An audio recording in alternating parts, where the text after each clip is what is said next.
I live on the south bank of the Waiapu towards the river mouth.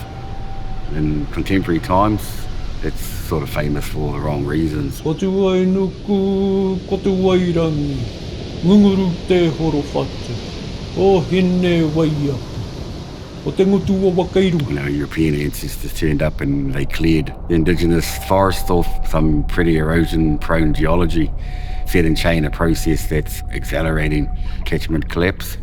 And all that sediment ends up in the tributaries and ultimately into our Waiapu. Today we're facing threats to the plant species that make this trap up, so the Mānuka and Kānuka from myrtle rust. So Graeme had the idea that if we built this trap in the river using those plant species, we could link the Upukororo extinction event with the threat to the plants. And we asked the question, what would it be like 100 years from now if Mānuka was not here, this endemic species? So that's really what led to this. Haramai, ki roto Waiapu, haramai ki Ngāti Porou tutu. The desire for the Awa Collective, Artists for Waiapu Action, came from a long relationship with Graeme of learning about the devastating collapse of the environment and realising that we could use art as a platform to elevate and amplify the voice of our river.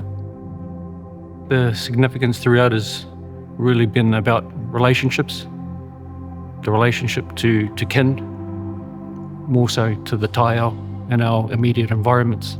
As a collective, well, those of us from Ngāti Porou, we come from both sides of the river.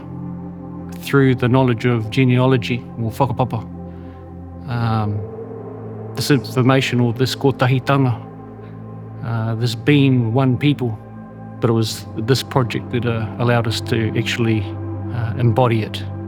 Looking at how historic photographs can give us clues about how the environment was, what changes happened over the last 100 years or so. Particularly 1923 Dominion Museum Ethnological Expedition, the invitation of Apirananata to bring experts in their fields with the state-of-the-art technologies to record the practices that had been used by our ancestors.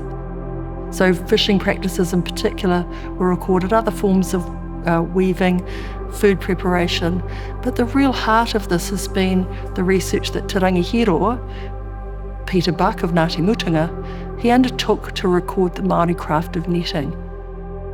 I started a Māori arts and craft course back in 1988. I had the honour to work under some of our nannies, Whai Hitchina and Gladys Ruru, who had passed on, but they were instrumental in reviving and teaching rāranga weaving, and then learnt under a lady called Tina Wirihana. They referred to it as Maui kupenga. I just had an urge to keep developing this art form, and then one day when it was presented by Natalie and our team at the Marae that this was a project that needed to have someone do the pūrangi or the kupenga, I knew straight away that I could do that and I could work from a model that our tipuna had recorded. In the early days, Natalie was really clear that the point of view that we wanted to come from when we were doing this work was to be in the water and to, as much as possible, try and embody the river's perspective of the relationships as this pāturimu was being built. So it sort of began with the idea of how would you do that when often the river is running high with sediments. The importance of amplifying the voice of Waiapu, that's where, for me, the sound becomes, or oro becomes a really important part. And that process was done through quite a few wānanga. So I was privileged enough to be welcomed on Tīkapa Marae, and then I was privileged enough as manuhiri to be able to listen to a lot of the pūrākau, a lot of the histories behind that environment. That informed what I chose to record.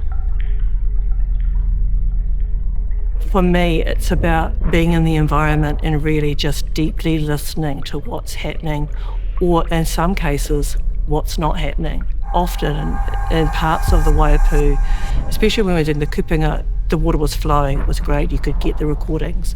But then when we were down with, in the sediment, the plumes of the para, there's hardly any sound. So what we're finding there is that the vibrations, or what they call ihiangaranga, the vibrations and frequencies of that particular place, is silenced. It's almost like Waiapu has been choked. She's silent. Other places she's really loud and she's flowing and she's, she has her voice. The beauty of Mānuka is that it's the first coloniser, so it's a species that repairs the land after we've done whatever we've done with it. It's the healer, and so it does that without human assistance, so we're lucky to have it.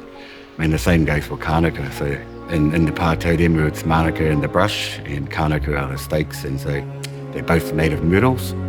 I don't think any other species that we got would be able to do what the Mānuka and the Kānuka do.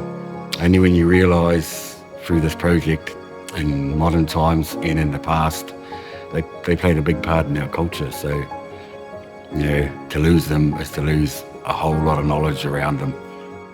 A little bit of trepidation, but excitement on my behalf about what's about to unfold. To get our awa on an international stage through the arts. There's another medium to get messaging out. And if we didn't have these photographs, we wouldn't have even known. That knowledge would have gone. So to have this and say, we want to revitalise this practice, this brings us the reminder of revitalisation, of being able to work with hope for the future. By bringing state-of-the-art technology to this project, going forward to the future, we'll leave a trace of this record that allows people to know where the state of the environment today.